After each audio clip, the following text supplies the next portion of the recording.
মহারাজ, ওই জীর্ণ প্রাসাদেই গুপ্তধন আছে। হ্যাঁ, থাকলে তো ভালোই, তুমি গিয়ে উদ্ধার করো।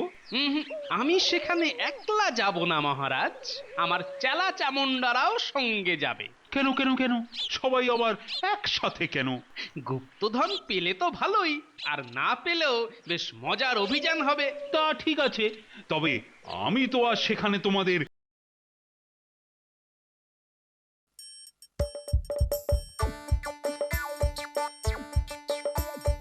আসছে গোপাল, যাচ্ছে গোপাল, ভাবছে গোপাল, হাসছে গোপাল, আসছে গোপাল, যাচ্ছে গোপাল, ভাবছে গোপাল, হাসছে গোপাল।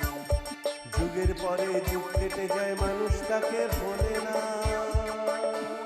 যুগের পরে যুগ কেটে যায়, মানুষ তাকে ভোলে না।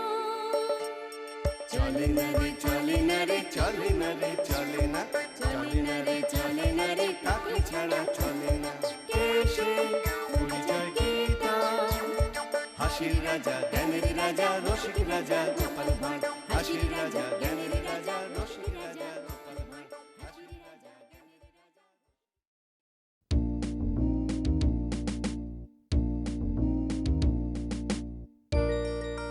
বলি আল সেমি করে দাওয়ায় বসে রোদ পোহালি হবে? বাজার যেতে হবে না? কেন, ঘরে কিছু নেই? চাল ডাল তেল নুন আছে, কিন্তু আনাজপাতি তো সব বাড়ন্ত গো। খেয়েছে রে, এদিকে আমার ট্যাকের পয়সা করিও তো বারন্ত গো। বুঝেছি, বাজার করতে বললেই তোমার ট্যাক্স যে বাড়ন্ত হয়ে যায়, সেটা আমি ভালো করে জানি। সত্যি বাবা, কি যে রাম কিপ্টের হাতে পড়েছি, পয়সা খরচা করতে গেলে এই গায়ে যেন জ্বর আসেও না। এই, এই, এই, এই, দেখো দেখো, ওই সকাল সকাল কাইমাই করে কানের পোকা বার করে দিও না তো। কি রে তোরা এই সময় না এলে তোমাকে কি আর পাওয়া যাবে? একটু পরেই তো তুমি তো রাত সবাই চলে যাবে। ঠিক আছে ঠিক আছে, যার জন্য এসেছিস সেটা আগে বল দেখি। দাদু, কাল আমরা তোমার জন্মদিন পালন করব। আমার আমার জন্মদিন? তা এ সুখবরটা কে দিল তোদের কানে? দিদিমা আমাদের বলেছে। দিদিমার বলা হয়ে গেছে। ও দাদু, কাল আমাদের সকলকে নেমন্তন্ন করে খাওয়াতে হবে কিন্তু। ওরে মানিক, জন্মদিনের আবার জন্মদিন কিসের রে? তোমার কথার মানেটা কিন্তু কিছুই বুঝতে পারলাম না দাদু। বুঝলি না? জন্মদিন দয়ে দীর্ঘি দন্তেন্ন দিন মানে গরিব, বুঝলি? ওরে এসব জন্মদিন টন্মদিন ওই বড় লোকেদের হয়, বুঝলি? আমার মতো জন্ম থেকেই দিন মানে ওই গরিবদের হয় না। না না, ওসব কোনো কথা শুনবো না, কাল আমাদের খাওয়াতেই হবে। একদম ছাড়বি না তোদের দাদুকে।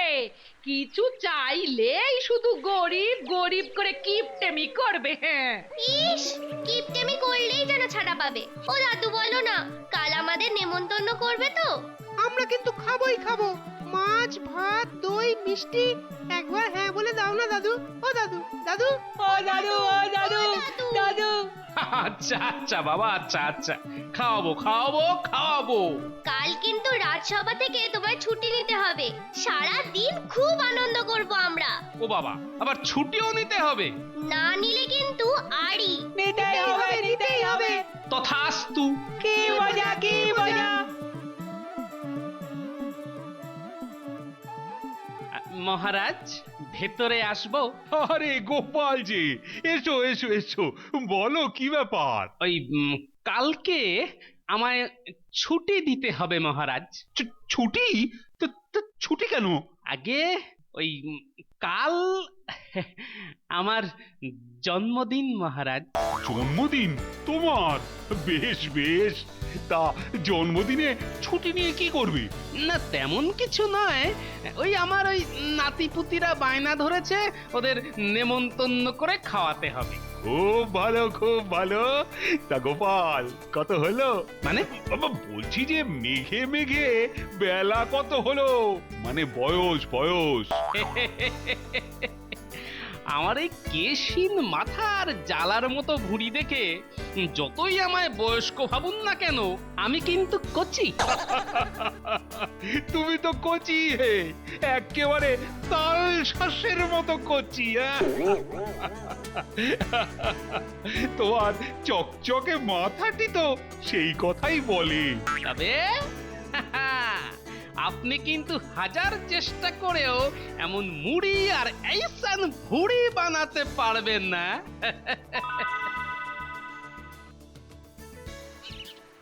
শোনো, এই বেশ বড় আর পাকা দেখে একটা রুই মাছ আনবে, হ্যাঁ? আর আর আর এই 1 হাঁড়ি মিষ্টি দই আর সেরখানেক মাখা সন্দেশ। বাবা, 1 হাঁড়ি মিষ্টি দই আর 1 সের মাখা সন্দেশ? বলি, এটা কি আমার জন্মদিন হচ্ছে না দ্বিতীয়বার বিয়ে? এই একেবারে কিপটেমি করবে না, যা যা বললাম তাই তাই নিয়ে এসো। হ্যাঁ, অগত্যা।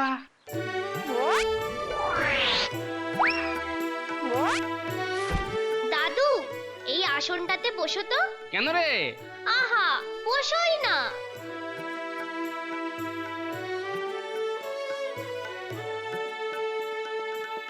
আসুক ফিরে অনেক বছর এমন শুভ দিন, জ্ঞানের রাজা গোপাল দাদু, তোমার জন্মদিন।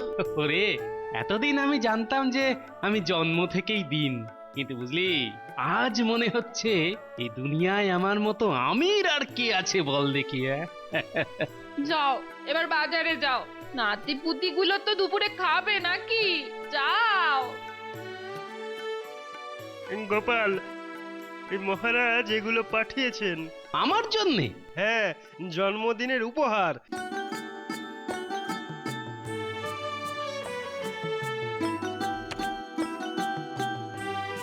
ধুতি চাদরটা পরতে বলেছেন।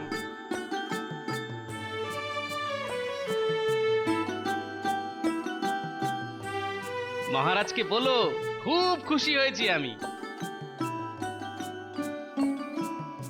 এই দেখো দেখো দেখো গিন্নি, মহারাজের কাণ্ড দেখো।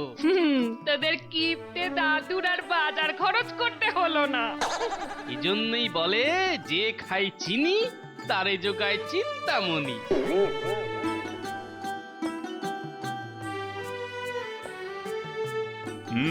তা উপহার পেয়ে গোপাল খুশি হয়েছে তো?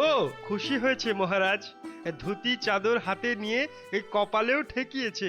বাহ বাহ, খুব ভালো খুব ভালো। যাও, তোমরা এখন যাও।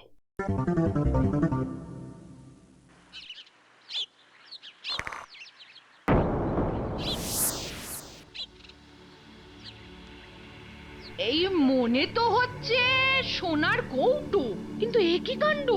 মাছের পেটে এমন সুন্দর সোনার কৌটো এলো কি করে? হয়তো কারোর হাত থেকে এটা জলে পড়ে গিয়েছিল, আর মাছ সেটা গিলে নিয়েছিল। দেখি দেখি, কৌটোটা একবার দেখি তো।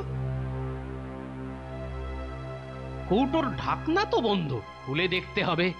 ও বাবা, ভেতরে আবার গোল করে পাকানো কাগজ। উরি বাবা, কাগজে আবার পরিষ্কার বাংলায় কি সব যেন লেখা রয়েছে। পড়ে দেখো না। হ্যাঁ, দাঁড়াও দাঁড়াও দাঁড়াও, দেখি তো। কড়ির ভেতর কড়ি, কেমনে তারে ধরি, কড়ির গায়ে ঝুলছে ঝুড়ি, আর কিছু সাবান, যত খসবে ফেনা, ফেনা মানেই সোনা, প্রাসাদ থেকে হাঁটলে সোজা, উত্তরে মাইল 4, ভুল করলেই ঘুরতে হবে, হবে যে নাচার। এটা তো মনে হচ্ছে একটা ধাঁধা। হ্যাঁ, আর এমন মুখ্যম ধাঁধা যে আমি নিজেই ধাঁধায় পড়ে গেছি। বুঝলি, মনে হচ্ছে এটা কোনো গুপ্তধনের হদিশ। গুপ্তধন? চলো না দাদু, আমরা এটাকে খুঁজে বের করি। এখনো সব থাক, ভালো করে মাছের কালিয়া রাঁধছি। আগে পেট পুড়ে আনন্দ করে সব খা, তারপর না হয় ধাঁধা বাঁধা নিয়ে ভাবিস। নাও নাও নাও, এবার তোমার মাছের মাথাটা পাতে তোলো দেখি। ওরে বাবা, এই দেখো এত বড় মাছের মাথা, এই যে আমি একলা খেতে পারবো না গিন্নি। বাবা, এ কি কথা শুনি আজ মন্থরার মুখে! বেড়াল বলে মাছ খাবো না, কাশি যাবো। ও কি উটি ভাত নিয়ে নাড়াচাড়া করছিস কেন? মুখে তোল, আরো 2 টুকরো মাছ খেতে হবে কিন্তু। খাচ্ছি গো খাচ্ছি। আচ্ছা দাদু, কড়ি মানে তো টাকা পয়সা, হুম, হুম, হুম, হুম, হুম, হুম, কিন্তু কড়ির ভেতরে কড়ির মানে কি? সেটাই তো বুঝতে পারছি না রে। যাকে যাক, এখন খা দেখি। পেট পুড়ে খেলে না আমার মাথায় আবার বুদ্ধি বাড়ে।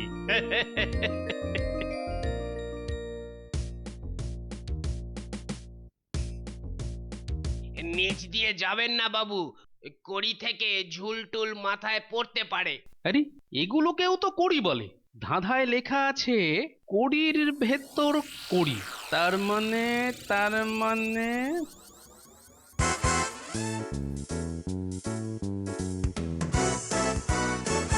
আসতে পারি মহারাজ? আরে এসো এসো এসো। তা জন্মদিন কেমন কাটালে? খুব ভালো মহারাজ। যা একটা কাতলা মাছ পাঠিয়েছিলেন না, সকলে মিলে খেয়েছো তো? হ্যাঁ খুব খেয়েছি। আমার নাতি পুতিদের সাথে খুব আনন্দ করে খেয়েছি। তা মহারাজ, এদিকে তো একটা কাণ্ড হয়েছে। গোপাল কি একটা কাণ্ডের কথা বলছে না? দরজার আড়াল থেকে আড়ি পেতে শুনতে হবে। মাছের পেট কাটতেই তার পেটের ভেতর থেকে বেরিয়ে এলো একটা ছোট্ট সোনার কৌটো। হ্যাঁ, বলো কি? তারপরে ওই কৌটোর ভেতরে কাগজে লেখা একটা ছড়া। ছড়াটা এইরকম, ওই কড়ির ভেতর কড়ি, কেমনে তা ধরি, কড়ির গায়ে ঝুলছে ঝুড়ি, আর কিছু সাবান, যত ঘষবে ফেনা, ফেনা মানেই সোনা, প্রাসাদ থেকে হাঁটলে সোজা, উত্তরে মাইল 4, ভুল করলেই ঘুরতে হবে, হবে যে নাচার। এই এটা আবার কি কোনো ধাঁধা নাকি? হ্যাঁ মহারাজ, আমার ধারণা এটা নিশ্চয়ই কোনো গুপ্তধনের হদিশ। বলো কি? আমি কিন্তু এই ধাঁধার মাথা মুন্ডু কিচ্ছু বুঝতে পারছি না। তবে তুমি যদি এর রহস্য বের করার চেষ্টা করো, তাহলে আমার কাছ থেকে সব রকমের সাহায্য পাবে। ঠিক আছে মহারাজ। এই গুপ্তধন আমি হাতাবো। শুধু আড়াল থেকে গোপালের চালচলনের ওপর নজর রাখতে হবে। তাহলে বুঝতে পারলি তো কড়ির ভেতর কড়ি কথার অর্থ? বুঝেছি, পাকা বাড়ির কড়িকাঠের মধ্যে কিছু টাকা পয়সা লুকোনো আছে, আর কড়ির পাশে ঝুড়ি, সাবান ঘষা, সাবানের ফেনা মানে সোনা। এগুলোর জট খুলছে না, তাই তো? আরে খুলে যাবে, খুলে যাবে। মাথা ঠান্ডা করে ভাবলেই সব রহস্যের জট একেবারে খুলে যাবে। গোপাল বুড়ো, তুমি খুলবে রহস্যের জট, আর আমি হাতাবো গুপ্তধন। চল এখন উঠে পড়ি। তোর দিদিমাকে নিয়ে একবার শ্যাকরার দোকানে যেতে হবে। তেনার আবার সোনার বালা গড়াবার শখ হয়েছে। ঠিক আছে ঠিক আছে ঠিক আছে, 3 ভরি করে 6 ভরির পাক্কা সোনার বালা। ঠিকঠাক পাকা সোনা পাবো তো? পাবে না মানে? আমি আমি এক্ষুনি পাকা সোনা বের করে দেখিয়ে দিচ্ছি। আচ্ছা, এটাই তাহলে পাকা সোনা? হ্যাঁ, পাক্কা সোনার বাট। এই যে। কিন্তু এমন সাবানের মতো দেখতে কেন? আরে সোনার বাট তো এই রকমই দেখতে হয়।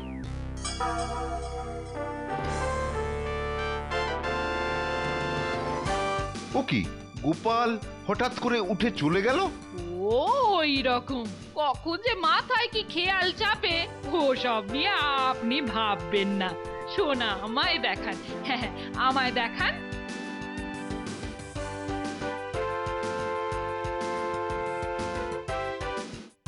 পুটি রে, পুটি! আরে ও পুটি, কোথায় গেলি রে? কি হলো দাদু? পুটি রে, মেরে দিয়েছি। সাবানের মানে বুঝতে পেরেছি। কি রকম? শোন, শ্যাকরার দোকানে দেখে এলাম সোনার বাট, অনেকটা সাবানের মতো দেখতে। এখন শুধু বুঝতে হবে প্রাসাদ বলতে কি আমাদের রাজ্যের রাজপ্রাসাদের কথা বলা হয়েছে নাকি অন্য।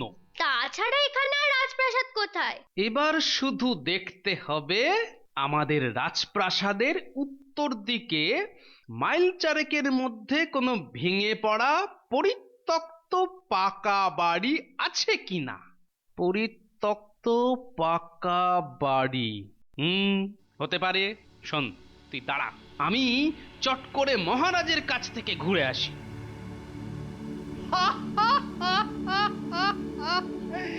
যা জানার তা জানা হয়ে গেছে।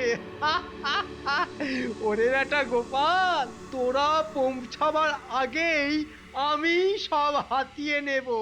হ্যাঁ। আরে আছে তো, ওটা তো আমাদেরই পূর্বপুরুষের ভিটে।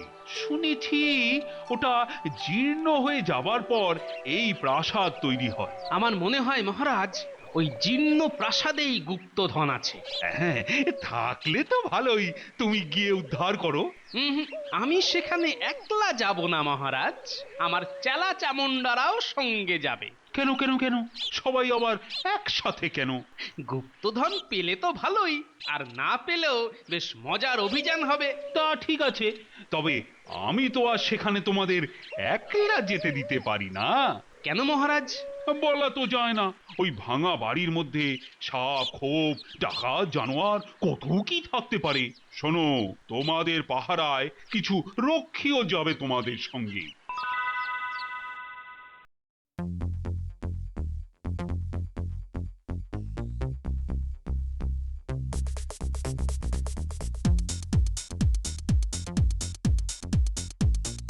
দাদু, দাদু, ওই দেখো সেই ভাঙা প্রাসাদ।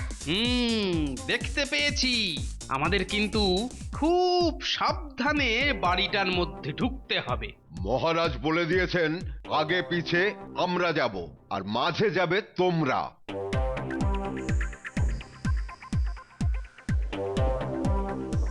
ওরে বাবা, কত হনুমান! এই হনুমান, কলা খাবি? জয় জগন্নাথ দেখতে যাবি? ওসব করতে যাসনি। একটা যদি তেড়ে এসে সাঁটিয়ে গালে এক চড় মারে না, তাহলে নির্ঘাত কানে কালা হয়ে যাবি, বুঝলি? চ চ, এখন খুব সাবধানে বাড়িটার ভিতর ঢুকতে হবে।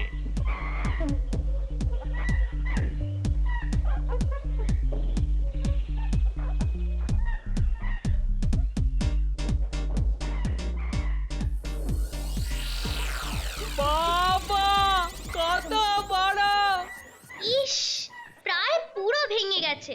দাদু দেখো, ছাদ থেকে কড়িটার একদিকে কেমন ঝুড়ি নেমেছে। আর বট গাছের এই ঝুড়ির চাপেই কড়ির একদিক ভেঙে পড়েছে। ধাঁধায় কি বলা আছে? কড়ির গায়ে ঝুলছে ঝুড়ি, তার মানে? তার মানে ধাঁধায় এই কড়িটার কথাই মনে হয় বলা হয়েছে। এখন তোরা সব সরে দাঁড়া, আমি কড়িটাকে পরীক্ষা করব।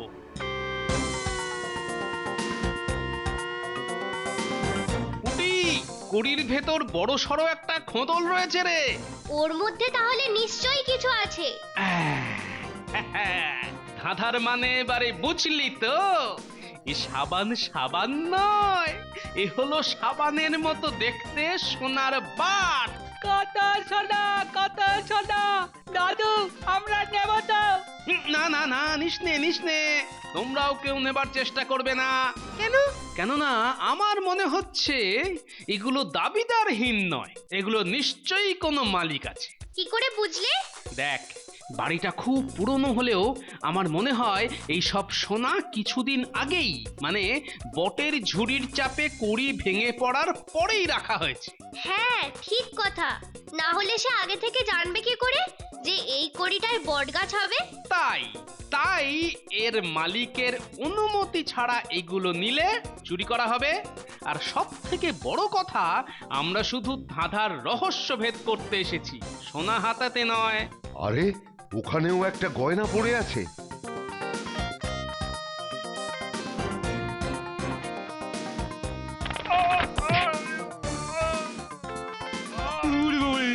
কি হলো? গোপাল, আমাদের বাঁচাও! এই জন্যই সকলকে বলেছিলাম এগুলোর ওপর লোভ না করতে। গোপাল, গোপাল, আমাদের বাঁচাও! গোপাল, আমাদের বাঁচাও! আমাদের বাঁচাও গোপাল! দাঁড়াও, দেখছি। জয় মা, জয় মা! একদম নড়বি না। এই গুপ্তধনের সন্ধান তোরা কোথা থেকে পেলি? আপনি কে? এখানে কি করছেন? প্রশ্নটা আগে আমি করেছি, উত্তর দে। আগে আমার লোকেদের তুলি, তারপর তো উত্তর। তবে রে, তোর মনে লোভ থাকুক আর না থাকুক, আমি ইশারা করলে ওই হনুমানরা তোকে ছিঁড়ে ফেলবে। না, খালি হাতে হনুমানের সঙ্গে পারবো না। আর মনে হচ্ছে এই সাধু অনেকক্ষণ থেকে আমাদের লক্ষ্য করছে। আগে ওই মাছের পেটে সোনার কৌটো, কৌটোর ভেতর পাকানো কাগজ, কাগজে লেখা ধাঁধা, মাথা খেলিয়ে ধাঁধার রহস্য বের করতেই এখানে আসা। সেটা দেখি।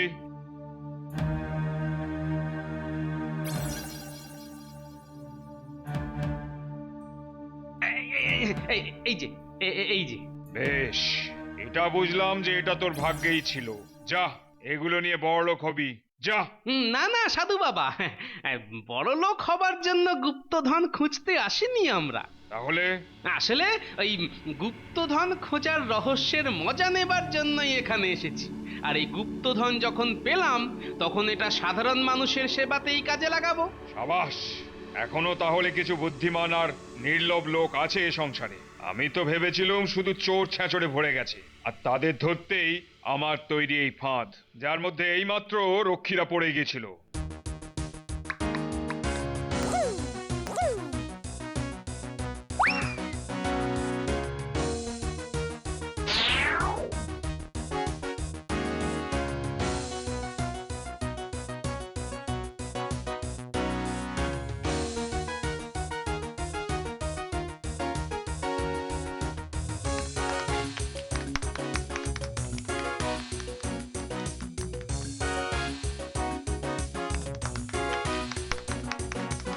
এবার আপনি বলুন তো, আপনি কে? সন্ন্যাসী হয়ে গুপ্তধন পাহারা দিচ্ছেন? আচ্ছা শোন, আমি এক সময় দুটো জাহাজে করে বাণিজ্যে গিয়েছিলাম। বাণিজ্য থেকে ফেরার পথে তুমুল ঝড় ওঠে। আমার পরিবারের সবাই যে জাহাজে ছিল সেটা ডুবে যায়। অনেক চেষ্টা করেও কাউকে বাঁচাতে পারিনি। সকলে মারা গেল। হ্যাঁ, শুধু ভগবানের কৃপায় আমি আর কিছু মাঝি মোল্লা কিছু ধন রত্ন সমেত বেঁচে যাই। আমার মনটা কেমন পাল্টে গিয়ে আমি হয়ে গেলাম সাধু। এই ভাঙা বাড়িতে এসে আশ্রয় নিলাম। তারপর বাণিজ্য করে নিয়ে আসা এসব ধন রত্ন আমার তো আর কোনো কাজে লাগবে না, তাই ঠিক করি কোনো বুদ্ধিমান সাহসী লোক এসে এগুলো নিয়ে যাক। তাই যদি কারো হাতে পড়ে এই ভেবে একটা ধাঁধা তৈরি করে সোনার কৌটে ভরে জলে ফেলে দিয়েছিলাম। আজ থেকে গুপ্তধন তোদের। যাক, আজ আমি মুক্ত। এবার হিমালয়ে চলে যাব আমি। ভয় পাস নে, ভয় পাস নে। তোদের আগে একটা লোক এসে এইসব ধন রত্ন চুরি করে নিয়ে যাওয়ার চেষ্টা করেছিল। হতেই পারে, কারণ গলাটা বেশ চেনা চেনা। সে কিন্তু ধাঁধার কোনো প্রমাণ দেখাতে পারেনি।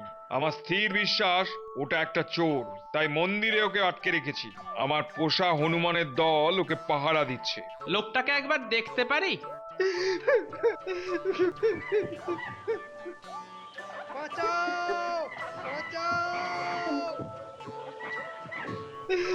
গোপাল, গোপাল, আমাকে বাঁচাও গোপাল, আমাকে বাঁচাও। ওরে বাবা রে, আবার যে চড় মারলো।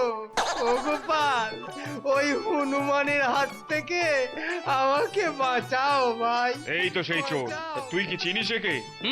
চিনি। ইনি আমাদের রাজ্যের মন্ত্রী। সে কি মন্ত্রী হয়ে এমন মতিভ্রম? ওকে আপনি ক্ষমা করে দিন সাধু বাবা। সাধারণ লোক হলে ছেড়ে দিতাম, কিন্তু মন্ত্রী হয়ে কিনা এত নীচ স্বভাব। ওকে একটু শাস্তি না দিলে হবে না। পালোয়ান,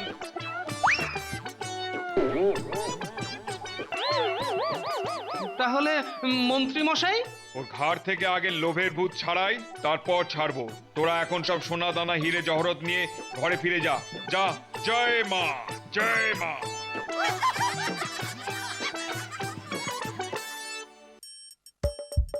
আসছে গোপাল, যাচ্ছে গোপাল, ভাবছে গোপাল, হাসছে গোপাল। যুগের পরে যুগ কেটে যায়, মানুষ তাকে ভোলে না। যুগের পরে যুগ কেটে যায়, মানুষ তাকে ভোলে না। চলে না রে, চলে না রে, চলে না রে, চলে না, চলে না রে, চলে না রে, তাকে ছাড়া চলে না। কে সে পরিচয় কি তার? হাসির রাজা জ্ঞানের রাজা রসিক রাজা গোপাল ভাঁড় হাসির রাজা জ্ঞানের রাজা রসিক